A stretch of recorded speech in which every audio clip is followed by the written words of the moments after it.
Welcome to Barnyard Language, honest talk about running farms and raising families. We are Katie and Arlene, an Iowa sheep farmer and an Ontario dairy farmer, with 6 kids, 2 husbands, and a whole lot of chaos between us. While this is a podcast for farm families, sometimes our content isn't for the whole family. So kick off your boots, reheat your coffee, and join us for some Barnyard Language. Hello, everybody, and welcome to another episode of Barnyard Language. It feels like weeks and weeks since Katie and I have spoken to each other, and it's only been a couple, but, a lot of things can happen in 2 weeks. Now that we're doing episodes every couple of weeks, it feels like that much longer, and we have maybe more to talk about. So on that note, Katie, what's going on in your life? How are things on the farm? How are the kids? What's the news? I'm recording from my phone in the living room because last night I got a wild hair to rearrange my office, and some things were much harder to move than I anticipated, primarily the guinea pig cage, which completely disassembled itself and then had to be, reassembled because the guinea pigs needed to be in it. Were there rogue guinea pigs running around the house, or did you contain them first?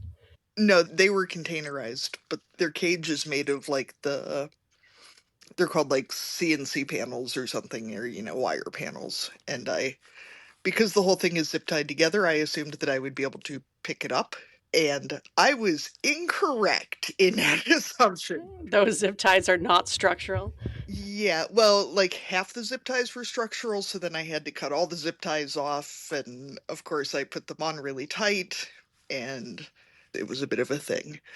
Other than that, we got 1.5 feet of snow Thursday night, which was unexpected. I know Jim said he had a friend who did not look at the forecast and was quite surprised when he got up Friday morning and there was no longer mud and, shorts weather, but instead knee-deep snow blocking his doors. So that's a thing. Getting ready for lambing.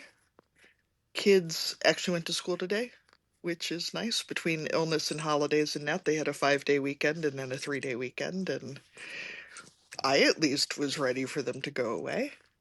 Everybody's happier when we're in our routine. Let's put it that way. That's true. The unexpected days off are the harder ones to adjust to, I find. Yeah. Especially, they really need that break from each other, and with them homesick, it's a lot of all up in each other's business, which I'm sure anyone with kids can relate to. That's right. Especially when people are sick and kind of already a little bit cranky. Yeah. And then an iPad screen got broken, and I mean, it was accidental, but nonetheless, it was a long weekend. But it's Monday and we've made it. Hooray. I feel like we used to be excited for the weekend, and now it's like, yay, it's Monday. The weekend is over. I don't want to sound negative at all towards my kids because I love having them home. But also, they're a lot, and they're very loud. And our house is not really that big. And there was 1.5 feet of snow. So, there wasn't a lot of throwing them outside. The girl child started her skid loader lessons this weekend. She woke Jim up at 6:15 yesterday morning to inquire as to her second skid loader lesson. She's very excited about it. Because he'd made a promise that they would do it again the next day, and so he must be woken up with that. Yep, at 6:15. Lucky man. Other than that, lambing will start in a few weeks, so we're starting to, get headed towards that, and field work will be right behind it. So, same old. How are things at your place, Arlene? It's weird to think field work is right behind it when we're just talking about the fact that there's so much snow on the ground, but it's just that every year it seems like field work will never start, and then it's like, oh, hey, there's planters all over the yard. Oh, hey, there's a seed tender in the yard. So, I know it'll be here before we know it. It does happen. It's still February, though. Let's enjoy the snow. Still February. So for me, feels a little weird to tell other farmers this, but I know other farmers go on vacation too. So I will just say it out loud. I went on vacation and I left my family at home. Well, my immediate family. You took some of your family, just not the people in your house. The family that I live with, I left at home, and I went on vacation with my mom and my 2 sisters to somewhere hot and warm, and it was glorious. So a year ago now, my dad was in the hospital and did not make it out of the hospital alive. So we're coming up to the year anniversary of his passing. And so we knew that this time of year was going to be hard for lots of different reasons, as the calendar turns around and some of the traditions and the things, the dates started to come back around where we remembered what we were doing on this day last year. So we decided this would be a good time of year. Plus, it's winter in Canada. Why not go on vacation? So the four of us went on a holiday together, and it was fantastic. And we went to an adults-only resort. So, I mean, not that I mind children. Obviously, I have four of them. They're great. But it was kind of cool to be, just surrounded by other grown-ups. And there was lots of time for relaxing and reading and lots of drinks on the beach and at the swim-up bar and all that kind of stuff. And we did some adventurous stuff, and we had some just relaxing days. And so, yeah, it was really good to spend that time together and to all be away from our families, because between the three of us, we have 9 children between the three of us. So it's not that easy for all of us to get away at the same time either. So even that felt like an accomplishment, that we've reached the stage of life where we could take that time and be away and hang out with our mom again. So that was really fun. And my husband has mentioned a few times, not in anger, but just, making sure I realized that I was away for the coldest week of the year. There were a lot of very, very cold days here at the farm, but everyone survived without me. And it was nice to get back to. Of course, I missed them. And then got back to starting to get ready for a farm tour that we're on. We're recording on Monday. It's actually tomorrow. So we're part of a provincial Holstein convention tour. So we've been trying to get the barn cleaned up and the cows cleaned up and looking their best. So we'll have lots of people around tomorrow. There's a couple of buses coming and then lots of people in cars. So I'm not really sure how many people will be here, but we're kind of prepping food for around 150 to 200 maybe.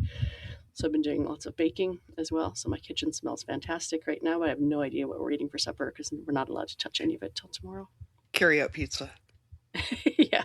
I was going to ask, since it's the Holstein group, do you have to hide the jerseys? Do you paint spots on them? No, they are allowed to be there. We even have a jersey currently in the box stall, so she's very visible, who's due with twins at any moment. So we're kind of expecting that, she's probably going to, on tour day, just because, jerseys. Yeah, it's going to be right in the middle of something busy. At least it's other farmers, so it's, a little less horrifying.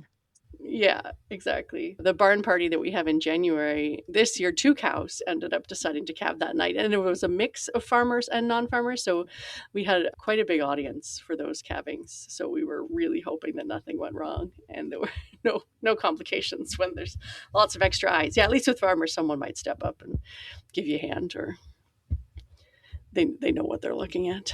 What else has been going on? A new semester for the high school kids.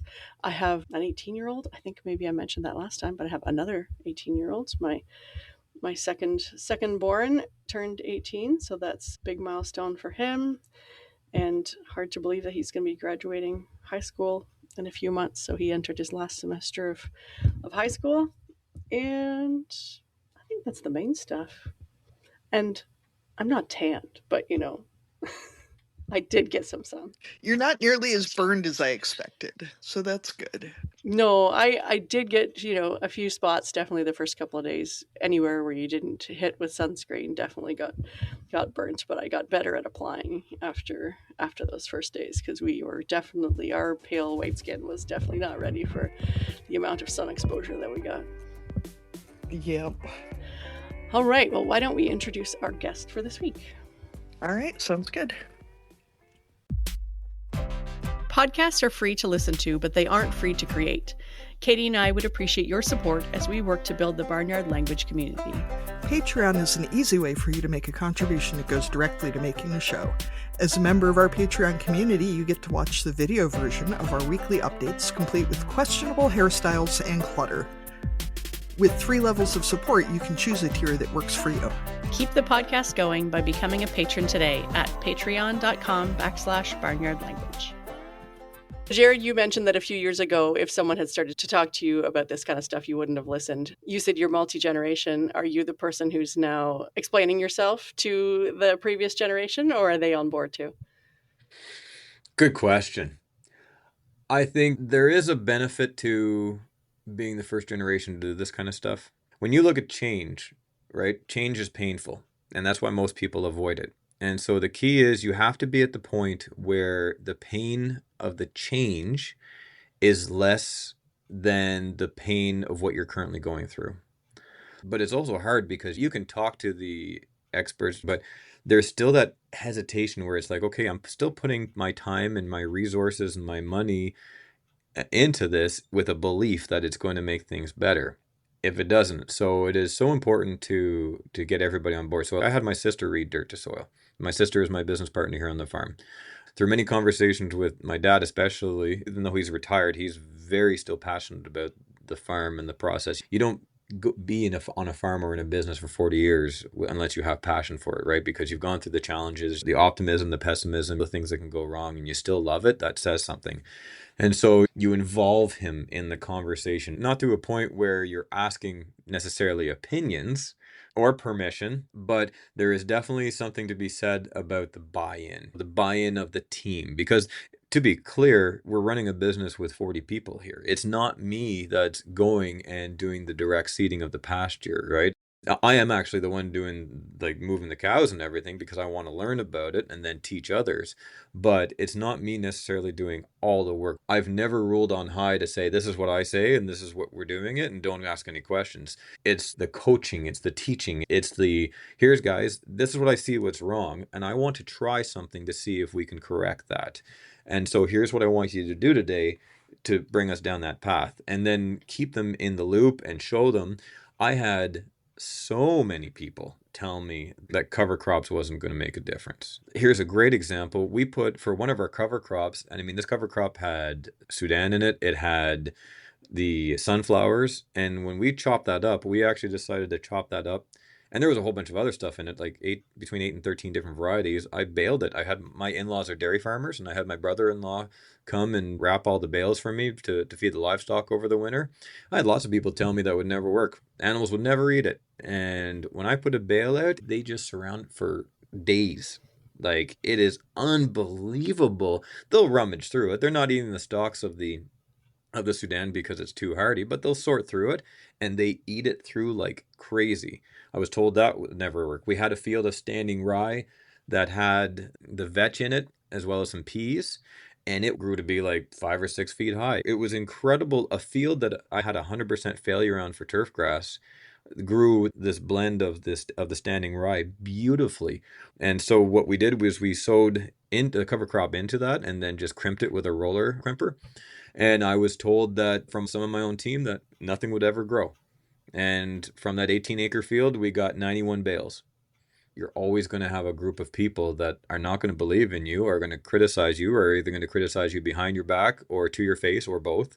And you just have to accept that those people are out there and do your own thing anyway. Don't let them stop you. So I know I kind of got around the question of talking the team and all that, but I think there's just something to be said about the self-belief and willing to put yourself out there, willing to say, okay, well, that went wrong, and eat crow when it's warm, and just keep trying until you find an answer. I don't know if that answered the original question, sorry, but it led to a bunch of different things. I mean, it does, because you're talking about the previous generation who owned the farm, but also the people who are working alongside you, and they, I'm guessing, have lots of years of experience too. Yeah, 30 to 40 years, some of them. Yeah, exactly. So some of them have probably been on the farm a lot longer than you. And so they also have experience and opinions and lots of opinions, probably. You want to respect people, right? But it's amazing how many people just want to complain about something and yet cut something down whenever you offer a change. We got to do something. Let's just try it. Worst case scenarios, we're wrong. And it's not like I did this on 300 acres. We did this on 10 acres here, 18 acres there, 5 acres there. Little trials, but that were close to home so that you could observe and you could see and you could monitor it on a regular basis. And so could they. I was telling you about that spot where we did the cover crops for just from May to August, and you could draw the line, and you better believe that everybody brought that attention to me. And whenever we brought the livestock in this summer and we're moving them along, and all of a sudden 30 days later, where they had started from, how thick and lush, and even though it's going up to 48 degrees Celsius with the humidity and we're going through a mini drought, and yet it is like on clay, lush and thick and growing even despite it. They're sneaking back at lunch, they're taking break, they're maybe going for a little drive out of the way to go see, and they're going, wow, is that ever growing? You're gonna have to put them back in there soon. It's interesting.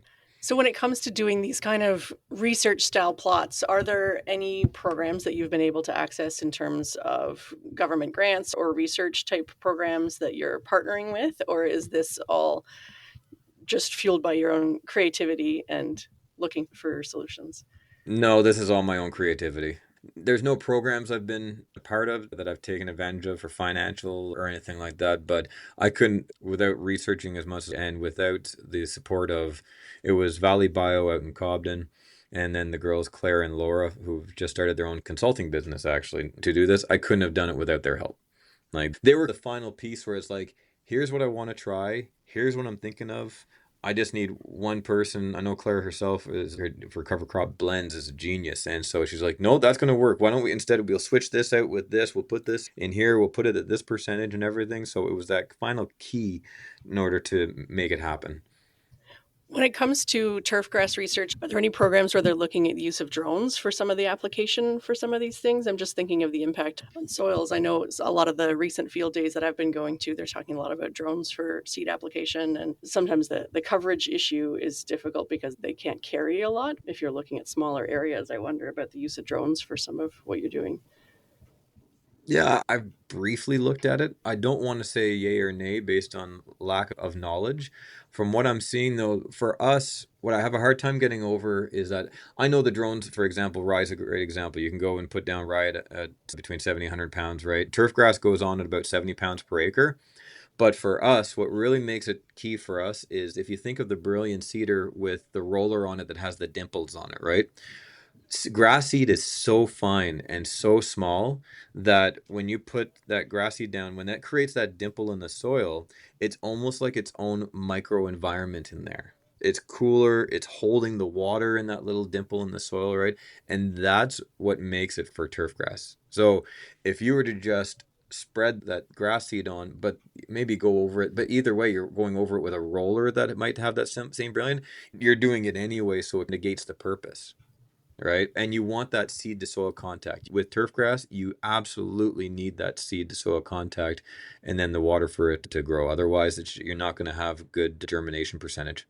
So I don't know what to think of that yet.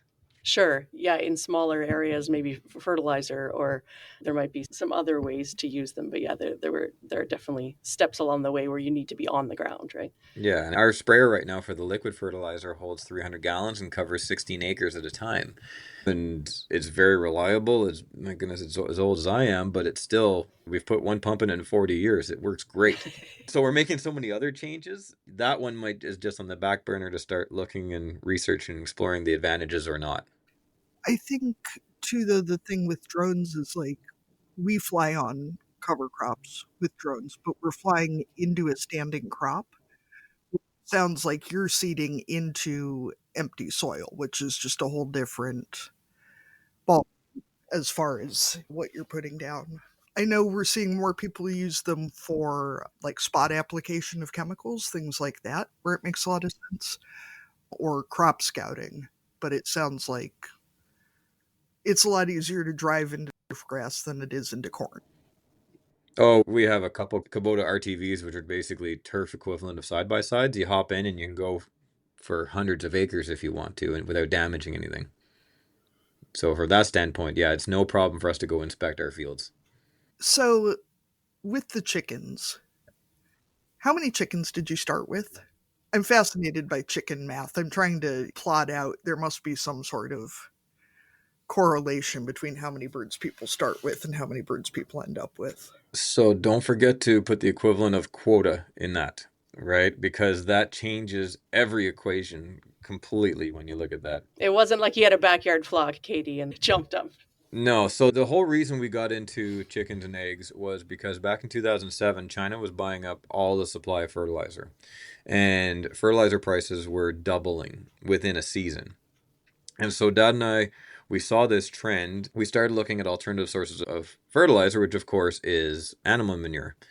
And there were no farmers that really wanted to give up their source of natural fertilizer. And so we looked at turkeys as an operation, but it was very labor intensive.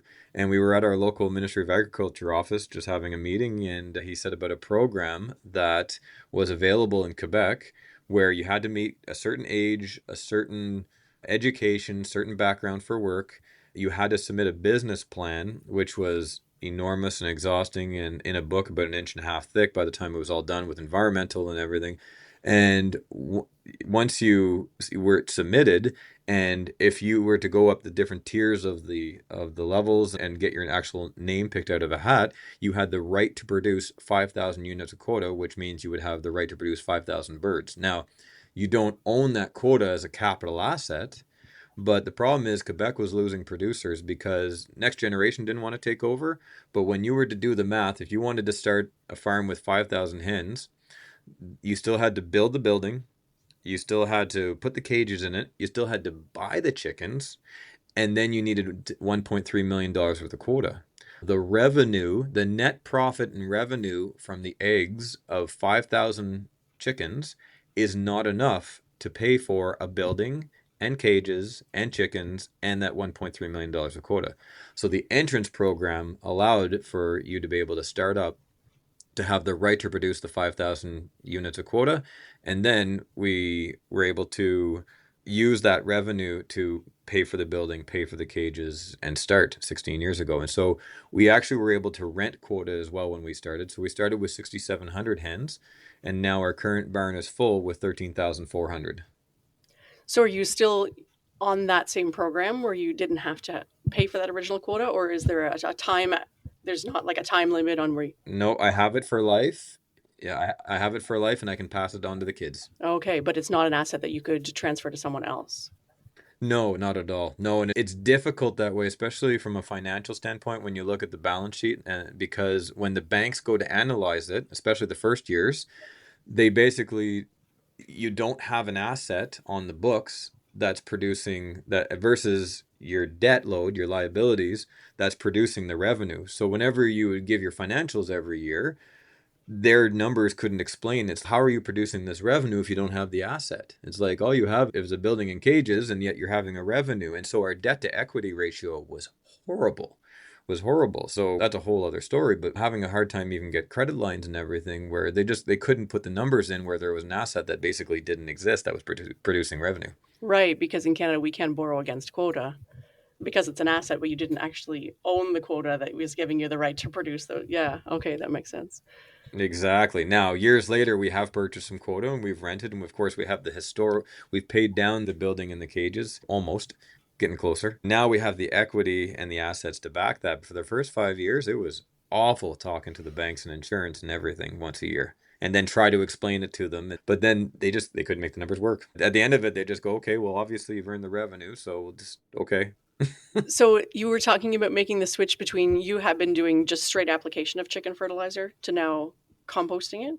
Yeah, so we collect a paper biosolid, so not human sludge to be clear, so a paper biosolid. So what this is in the paper making process, there is a pulp that they collect at the top of the tank when everything's in the water, and that's what they make paper from. But there's also a pulp that falls as sediment down to the bottom of the tank that is no good for paper, so they'll actually pump it out, and we collect that and we spread it on the fields. What we were learning though is composting chemistry 101. In order for an organic product to break down, it needs a carbon to nitrogen ratio of roughly 25 to 1, 30 to 1. This paper that we were putting on has a carbon to nitrogen ratio of 400 to 1. So as we were putting it on, yes, it was acting as a good organic matter in our fields. Yes, it actually was also complementing as a temperature variant, believe it or not, that it would keep the soil warmer when it would get colder and it would keep it cooler when it got hotter for a certain period of time during the day. But the problem is it was stealing all of our nitrogen and nitrates from the soil, all of it 100% because of the breakdown. So that was another discovery last year of something we've been doing for 20 years. And then it's one of those things where you see it and it's like, oh, that's, no, that doesn't help. So what the cure of that, where it's like, okay, it's at 400 to 1, and I learned all about composting and all that stuff. And in order to make the recipe, I need something with high nitrogen, and then I need green matter. And so it was ding, perfect. We produce between 2 and 300 tons of chicken manure a year. And I'm getting into cover crops anyway, so I'm going to plant some cover crops that are high in nitrogen. You get your veg, you could go on and on. And I'm going to harvest that, chop it, mix it in with this paper and with the chicken manure. And anytime I have excess of grass clippings, I'm going to throw it in as well. So over the courses of a season, have a mountain of beautiful, biologically rich compost to put back onto the field.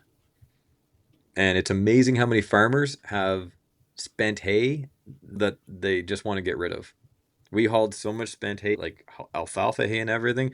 We hauled so much hay this summer to mix in, it's crazy. And just farmers having acres of spent hay that it's like, well, they didn't want to get rid of it just in case they needed it. But now it's 5 to 10 years later, and it's a part of it's like a lawn ornament now in the field.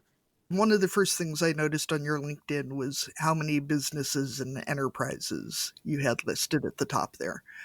How do you approach deciding what you're focusing on, or how has that changed with adding more enterprises and children and however many employees? And Oh, goodness. That's another good question. So, my original growth plan whenever I was young was just to be a part of the sod farm.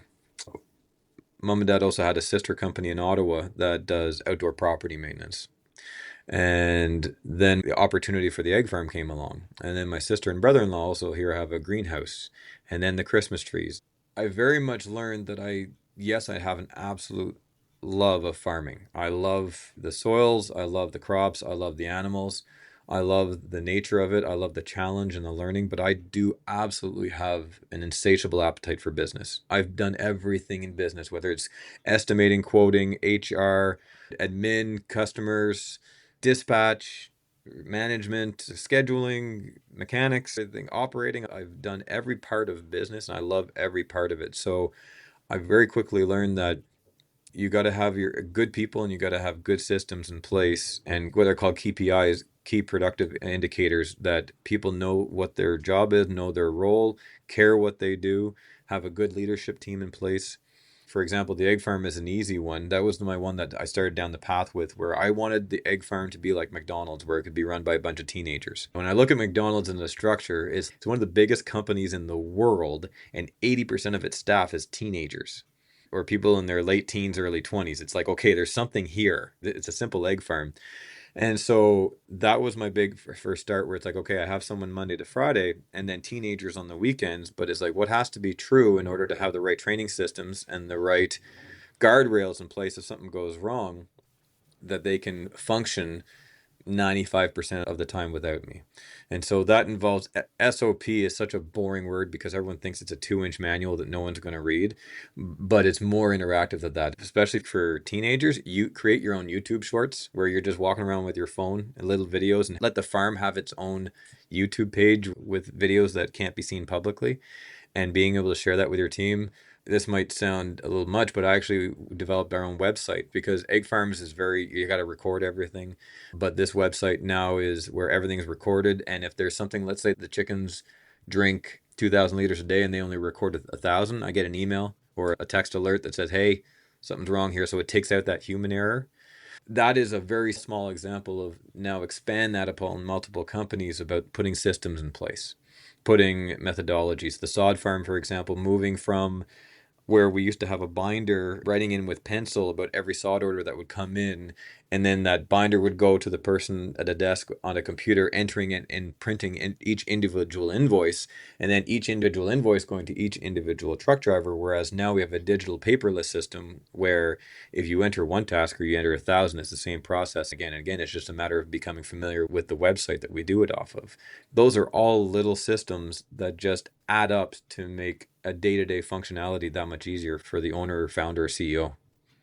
I think we have pretty similar brains too, Jared. The puzzle of stacking enterprises and setting up systems is more than half the fun of making everything connect and getting it to integrate. And I know too, as someone I write everything down.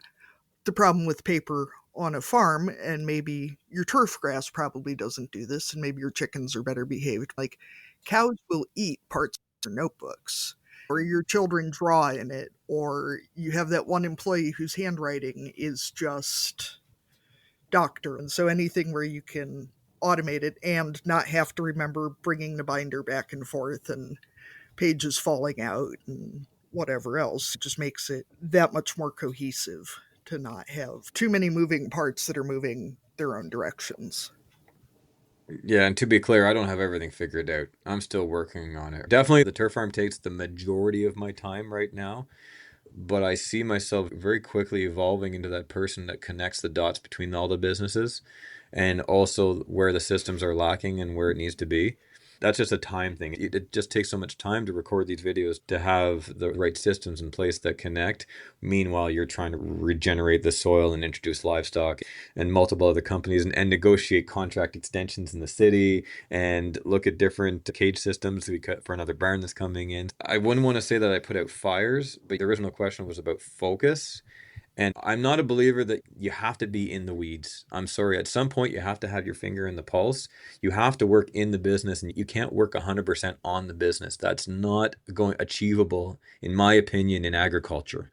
In agriculture, especially, you have to be vigilant. You have to see what's going on. You can have the right people there, but you still, and they can see it on the day-to-day basis. It doesn't always have to be you, but you have to be involved at some point to be able to make those higher up visionary decisions. And so I see myself very much more putting those people in place that allows me to step back more and more to see the whole picture. But it's that balance then that doesn't exist that you're trying to achieve of, okay, I need to insert myself here and I need to do this in order to understand it versus, okay, I need to step back and let someone else do that so that I can look at something else or look at the bigger picture of something. I feel like you've already answered my question in a few different ways, but one of the things I was curious about is for farmers who are so absorbed in the day-to-day function, but know that they need help. I feel like there are a lot of farmers who are really good at being farmers, but not so good at being HR managers. And so then when they hire someone, that often doesn't go well because they don't know enough to step, or they can't get themselves to step back, or they're micromanaging, or, there's a lot of variables. But I think a lot of farmers, once that expansion happens, the work with employees becomes difficult because that relationship is not something that they're always comfortable with. Outside of some of the examples that you've already provided, are there other pieces of advice you might give to someone who's starting to have to hire outside labor and to build that relationship and make that dynamic work well? Coaching is a 4-step process, right? First, you do it and you show the person when you're doing it.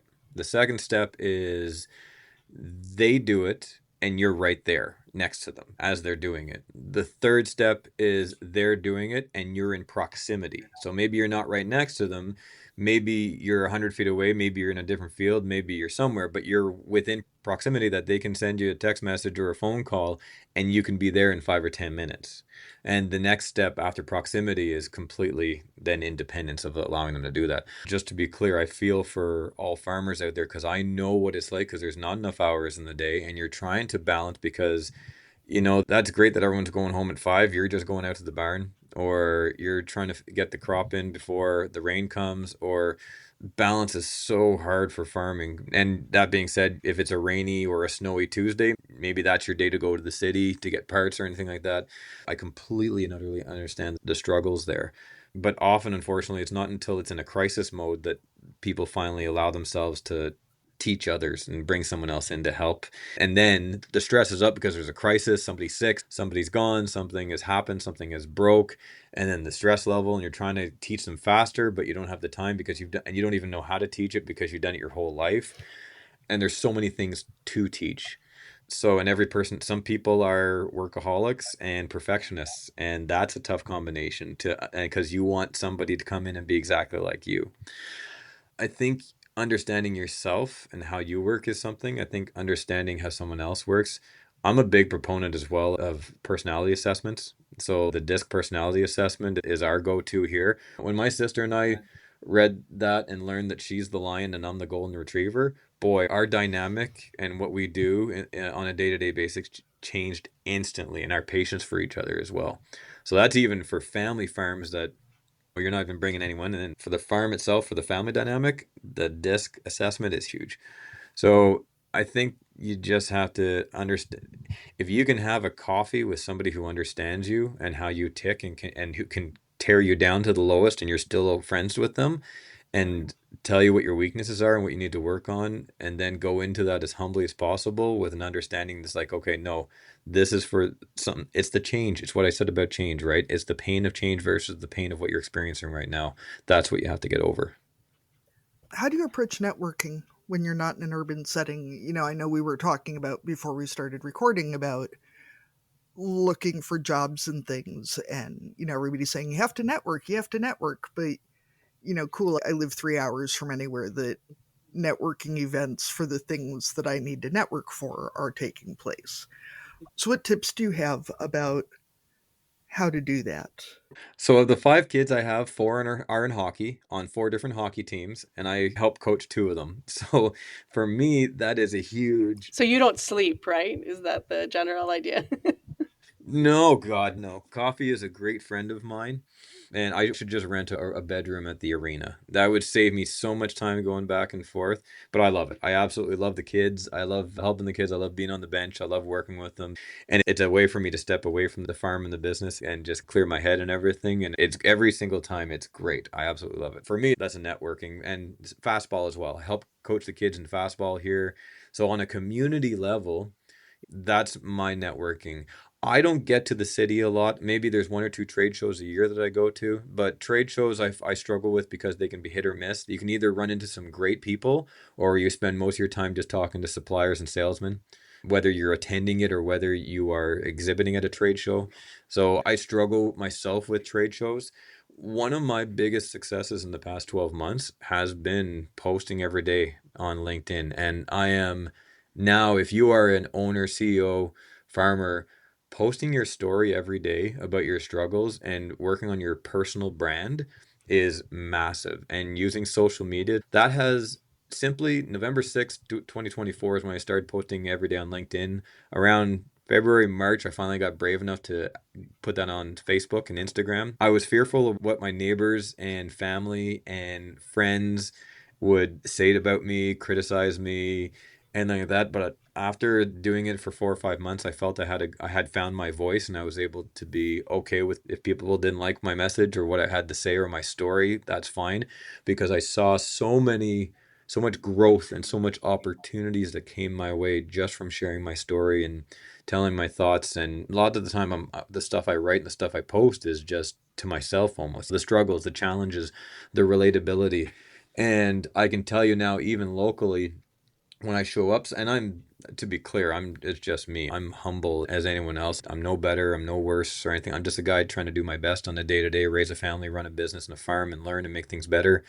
And when I show up somewhere, I can tell there's a difference. I can tell that I'm recognized a little bit better. And the people introducing opportunities to me, whether that be other business opportunities or sales or speaking engagements or even podcasts, or the level of engagement I'm getting from just growing my network online through personal branding has been astounding. That's only in a year. I can only imagine what it's going to be like in 2 or 3 years. But in a year, there's not one day that I have missed posting online, whether it be a video or a brief message or something.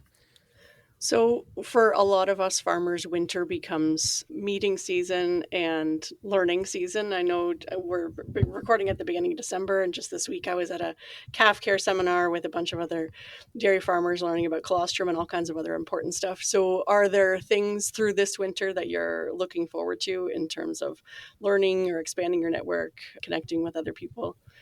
Winter is my thinking season. Very much I'm the exact same. It's balls to the walls, all hands on deck and everything, May through to October, November. And then there's a period of 4 months here where I can actually think. So the systems, it goes back to what we were talking about, the more systems I want to put in place. So there's more training videos that I want to do back at the barn and in the office here for administration purposes. During the season, I was able to make videos for like how to run the sod harvester. Now, instead of just me, 2024, running the sod harvester, now there's 3 of us. My goal with the videos was I even had my 14-year-old boy at the end of the season through watching these videos. And it's a big piece of equipment. It's a $500,000 piece of equipment, right? At 14 years old, he was able to cut a pallet of sod. So that means, so now it's expanding on that. I'm looking a little bit more on the, which is boring to say it out loud, but the structure of all the companies and actually developing some accountability teams and some leadership teams, being more post-COVID for us has been absolutely chaotic. I can tell you the Ottawa market alone last year, this season, I was down 20%, not because competitors came in, not because we lost contracts, not because of any other reason other than the economy is down, right? And so it's been chaos for the past 5 years on all the businesses. It's been unbelievable. You try to be as calm and collected as you can, but you're just doing the best with the information you have at the time.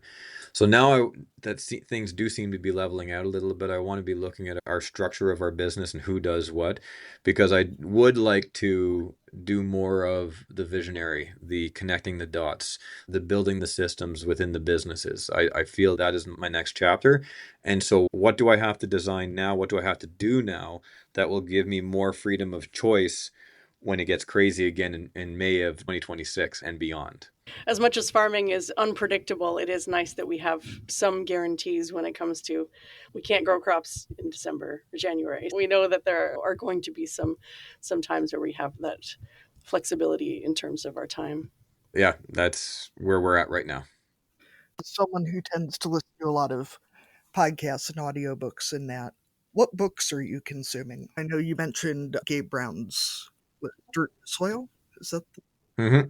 Yeah, that is my number one for anybody that wants to explore the regenerative agriculture path. I just finished Gaining Ground, which was a great read. Currently reading Main Street Millionaire by Cody Sanchez, which is about acquiring other businesses, which is another path I would love to go on, about partnering, whether strategically, sweat equity, whatever, with other businesses, and coaching, mentoring, being involved in that.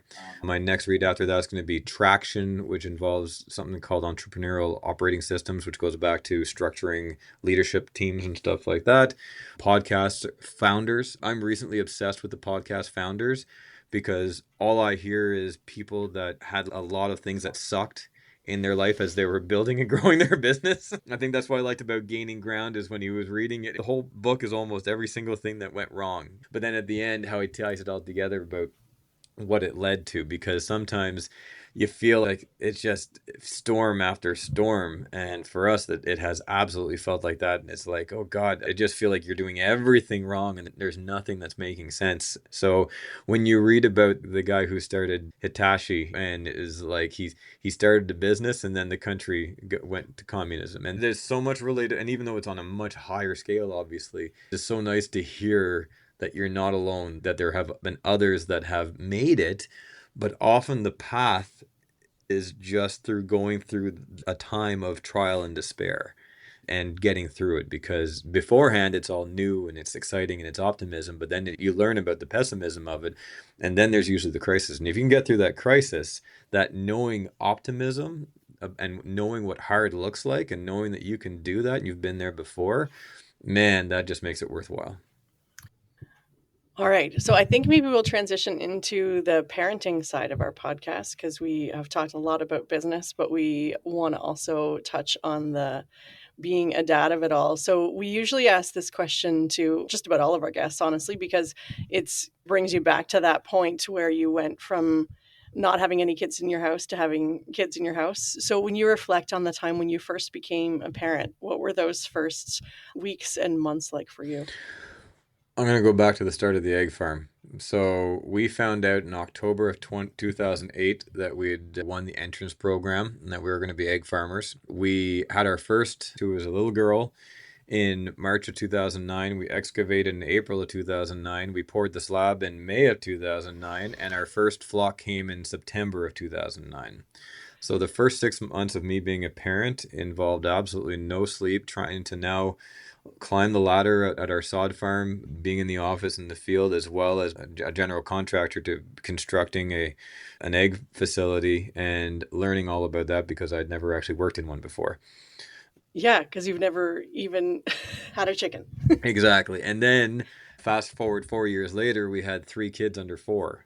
And you're still within that 5-year strand of a new business where are we going to make it? Are we not going to make it? If you're going to make it, you got to find more capital. You got to take personal loans out. You got to do more, be more and everything, and finding that balance, as well as all the other businesses and what trying to do. So I would tell you that my parenting life has been nothing but learning and failing at balance again and again, and having an absolute wonderful saint of a wife who has been more than patient and understanding and is really good for calling me out in a really kind and wonderful way whenever the balance is off.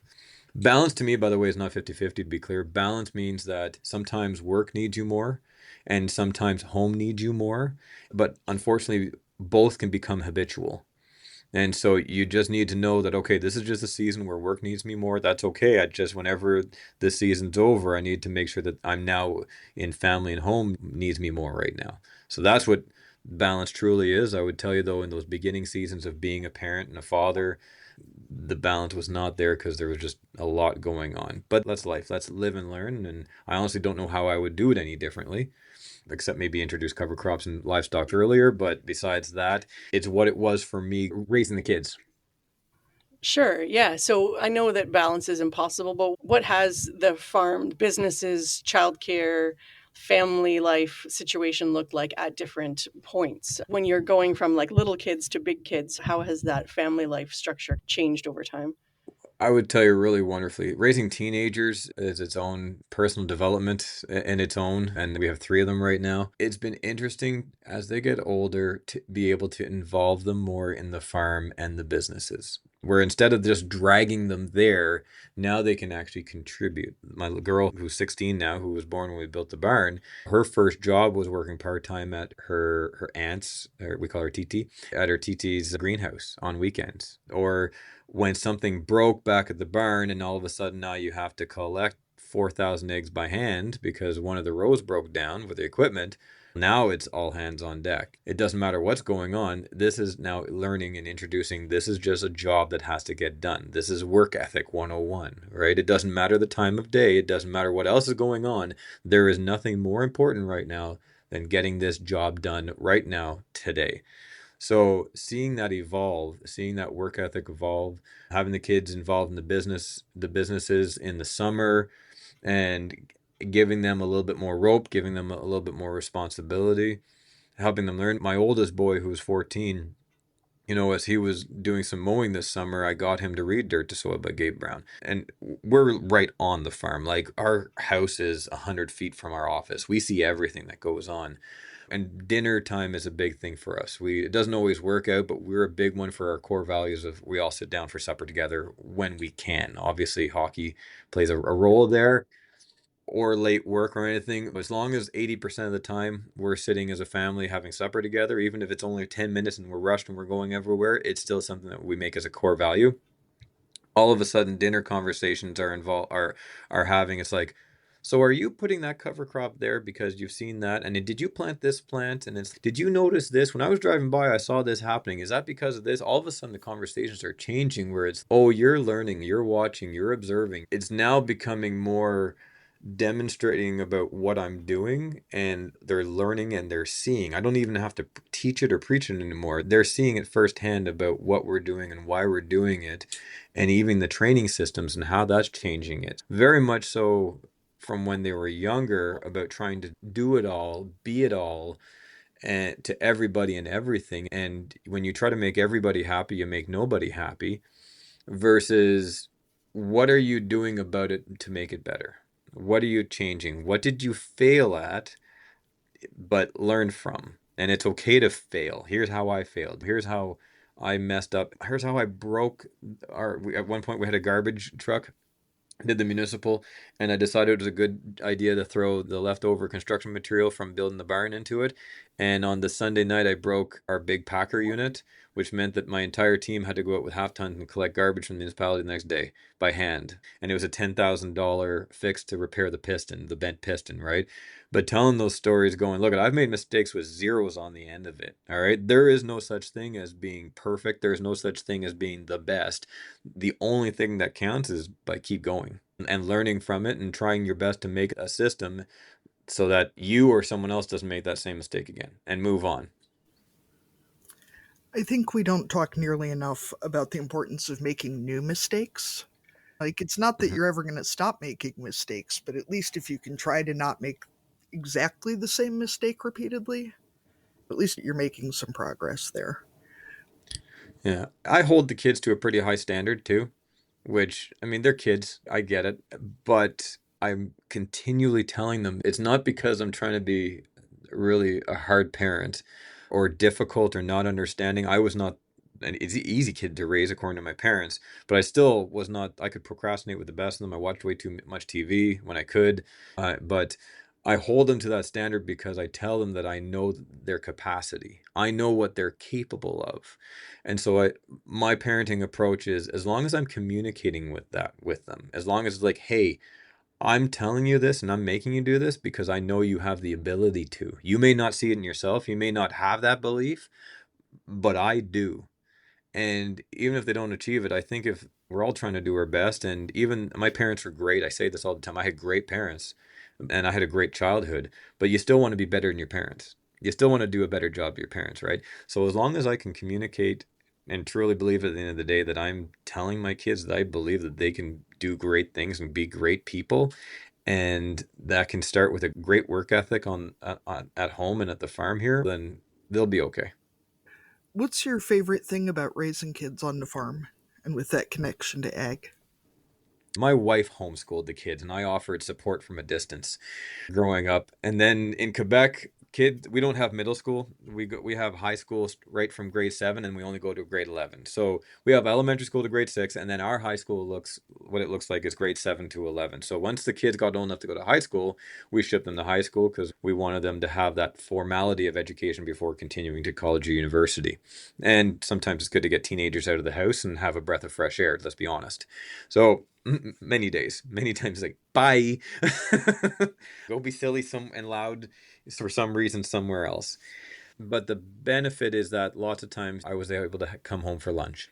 I was able to check in if something was maybe, and it's the balance because I wasn't able to do it always, but maybe when they were little I was able to just go over quickly for 5 or 10 minutes and help my wife put the babies and the kids in their car seats in the car, because we had 3 car seats in a too small vehicle, and you would dislocate something trying to put the seats in and out, let alone the kids. So the benefits of having the kids on the farm has been to be able to be somewhat present, somewhat within proximity.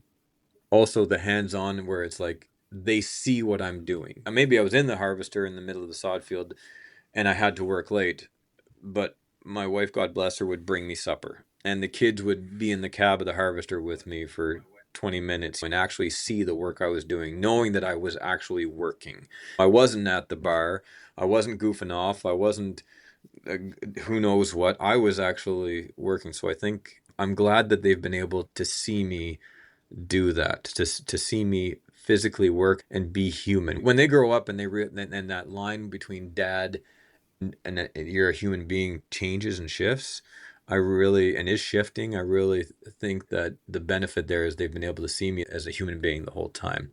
Seeing them learn, seeing them do things that their peers are not, and having them talk to their peers about it. And it's like, no, we had to handpick 4,000 eggs last night after school. And these other kids absolutely have no idea. There's not a lot of first generation livestock farmers. I've learned that so many people have been doing it for generations that they're growing up. Being the one watching them learn from me about the animals and seeing their joy more recently about the animals that we have here on the farm here, has been nothing but wonderful. Absolutely wonderful. So being able to take walks for them, the open space and having the conversations, that's been wonderful about having the kids on the farm and involved in the business. The relatability, how about that? The relatability of what you do for a living is somehow involved in their life as well.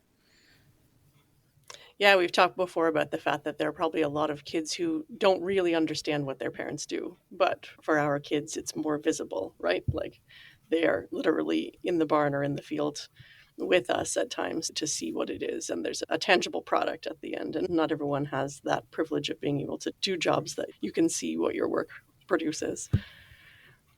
So we talked earlier about being authentic about our struggles. What are some of your biggest parenting struggles these days? Did I mention teenagers?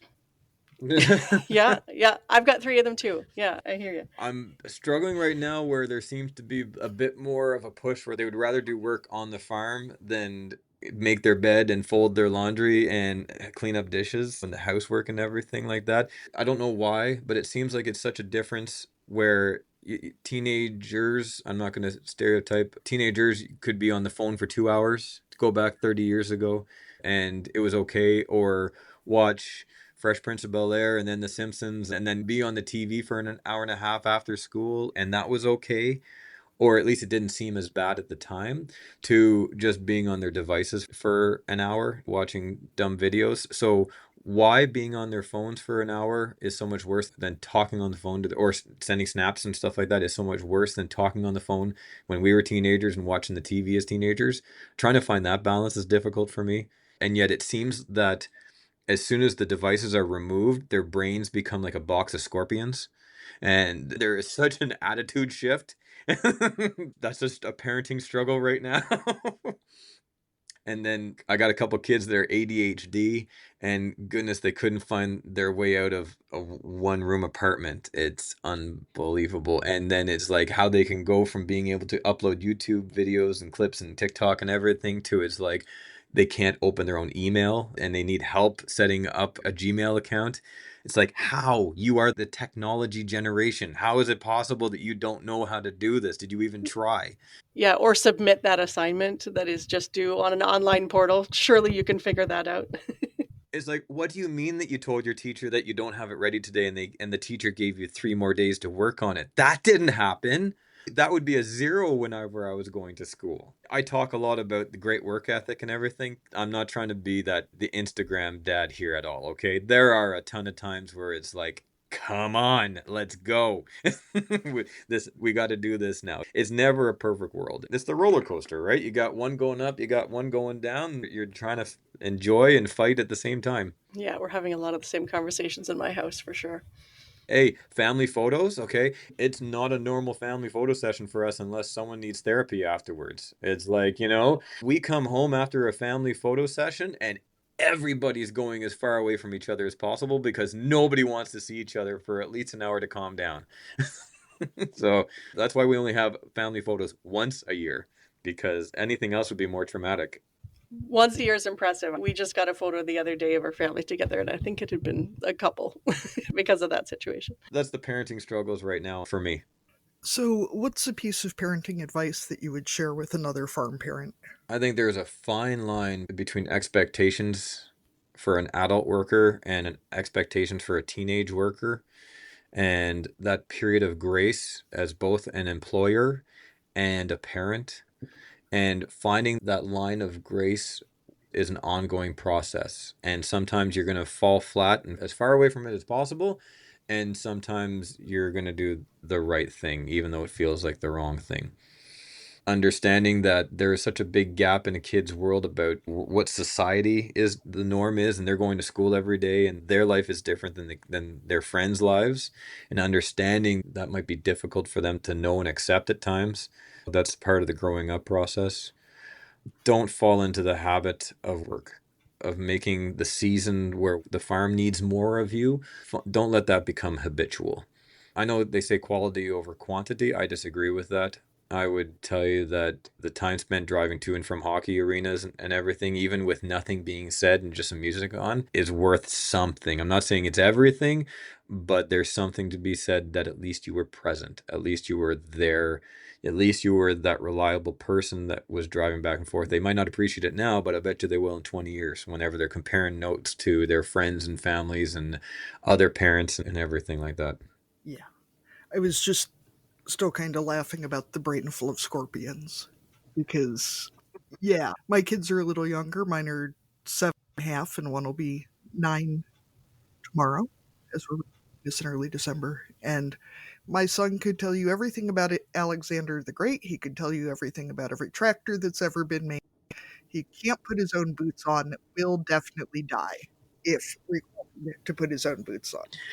That's why we had 5, just to average it out, because I have a couple that are like that, and yet I have a couple. My little girl Gracie, who is 9, is my shadow. I cannot go anywhere without her being next to me, and it is absolutely wonderful. She is true to her name. She truly is. So I hear you. 7-year-old boys are just a whole thing. So we ask all of our guests, if you were going to dominate a category at the county fair, what would it be? And categories can be real or made up to ensure that you win. I'm thinking of our local shovel fair here and about what categories there are whenever I walk around, and there's some great ones. There's like giant pumpkin and quilts, and there's some amazing things right there. It's funny, I was driving back and forth today. I was checking in with my dad and having a coffee with him. I was driving back and forth, and I don't know what brought it to mind, but it was more like, what would you like to be known for? So what ultimately at my core, when at the end of the day, what would I want to be known for? And I think that maybe that might tie into the county fair, except they don't have that. You said you gave me the grace of a made-up exhibit. I would like to be known for being a great dad. I would like to be known as a great husband. I would like to be known as a great businessman. I would like to be known as an amazing steward of the land and farmer. I don't mean farmer as in the biggest and the best and everything. Somebody who's the steward in its true definition, a steward of what they were gifted with, of their family farm or their property and their soil and their animals and their soil. Wrapped in there, a great son, a great brother, a great neighbor, and community leader. So that's a whole bunch of categories, I know. If I can end the day every day thinking that I've taken one step closer to all of those categories, then I'm going the right way. Then at least I can be convicted that I'm doing the right thing. That is an amazing aspiration to have and something to always be striving for, right? It's work that's never done, but it's definitely an amazing goal.